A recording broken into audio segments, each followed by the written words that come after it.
कानूनन आकलन किया जा रहा है, सुप्रीम कोर्ट जाएंगे नहीं जाएंगे, लेकिन अब चूंकि मैं जानता हूं कई जगह विपक्ष लोग इसी तरीके से घात लगा के बैठे हैं। अगर आप इसको राजनीतिक दृष्टिकोण से देखना चाहते हैं तो वही समझ लीजिए, समाप्त करवाने का एक षड्यंत्र रचा। हर राज्य अपने राज्य के लोगों के लिए मूलभूत अधिकार स्थानीय लोगों के लिए सुरक्षित करने के लिए हर प्रयास करती है, और वही प्रयास हमारा था। हमारे लिए और ये कुछ नहीं, और उसका कारण मेरे पास एक 2016 का विज्ञापन का कटिंग है, जहां हमारे सामान्य वर्ग के रास्ते 75% हमारे सामान्य वर्ग के लोगों का हिस्सा दूसरे राज्य के लोग कब्जा कर ले रहे थे। आदिवासी दलित पिछड़ा आरक्षण से कवर्ड है, इनको किसी तरीके का कोई असुरक्षा का ये नहीं है, विषय नहीं है, तो वो सुरक्षित है। लेकिन छोटा एक हिस्सा है जहां हमारे सामान्य वर्ग के लोगों का हक अधिकार की बात थी, लेकिन इस निर्णय से भी हम बहुत ज़्यादा परेशान नहीं हैं, और नदी की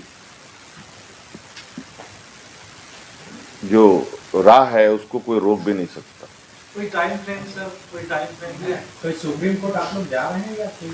वो कानूनन आकलन किया जा रहा है, सुप्रीम कोर्ट जाएंगे नहीं जाएंगे, लेकिन अब चूंकि मैं जानता हूं कई जगह विपक्ष लोग इसी तरीके से घात लगा के बैठे हैं, और कैसे इनको हम रोकें, इसीलिए अभी हमने इस निर्णय को तो 9वीं अनुसूची में डालकर विधानसभा से बिल पारित कर भारत सरकार को भेजा है,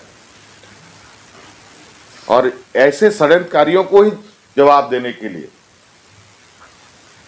ये 9वीं अनुसूची में शामिल हो जाएगा। तो फिर ये जो इस तरीके के जो षड्यंत्र रचते हैं लोग, उसमें ये सफल नहीं हो पाएंगे। लेकिन 9वीं अनुसूची आप भी जानते हैं कि वो आसानी से उसमें शामिल नहीं होने देंगे, तो क्या इसको पॉलिटिकल स्टंट माना जाना चाहिए? क्योंकि लोग क्यों नहीं मानेंगे, क्यों नहीं मानेंगे?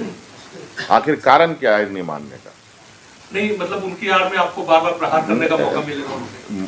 क्यों क्यों क्यों ये निर्णय नहीं होना चाहिए? नहीं होना चाहिए, ये अलग बात है, लेकिन पॉलिटिकल राइवलरी जो है अगर आप इसको राजनीतिक दृष्टिकोण से देखना चाहते हैं तो वही समझ लीजिए। विपक्ष का एक बहुत बड़ा सवाल था सर, जब पहले तो देखिए, ये राज्य को किसी ने थाली में सजा के नहीं दिया है। पहले इस राज्य की उत्पत्ति की पृष्ठभूमि को समझिए। इस राज्य को कोई थाली में सजा के नहीं दिया है। कई राज्य अपने भाषा के नाम पर, कोई संस्कृति के नाम पर अलग हुआ, लेकिन ये राज्य खून पसीना जैसे देश आज़ाद हुआ है, उसी का दूसरा रूप, वो बड़े पैमाने पर ही छोटा पैमाने पर, यही जान लीजिए इस राज्य की सृजन। तब से यहाँ के नौजवान अपना संघर्षरत है। जब विपक्ष के लोग थे तो नौजवान अपने यहाँ के मूलवासी आदिवासी लड़ रहे थे, तो कहीं कहीं बेचारा थोड़ा बहुत उनको अधिकार प्राप्त हो जाता था। और अब जब सही ये बातें आ रही है तो अब आपको मालूम ही होगा इसमें जो कोर्ट गए लोग कौन थे। भारतीय जनता पार्टी के ऑफिशियल सदस्य 20 में से एक सदस्य जो आदिवासी होता है आगे रखते हैं, और बाकी 19 के 19 लोग यूपी बिहार से। अगर हम उसकी स्क्रूटनी करेंगे तो पता चलेगा वो भी भारतीय जनता पार्टी के वहां के सदस्य निकलेंगे। आप कर लीजिए पता आप लोग। ऐसे ही ये दिखाते सामने कुछ और है, इनकी सोच कुछ और है, इनके मन में जो घृणा है, इसी से अंदाजा लगाया जा सकता है कि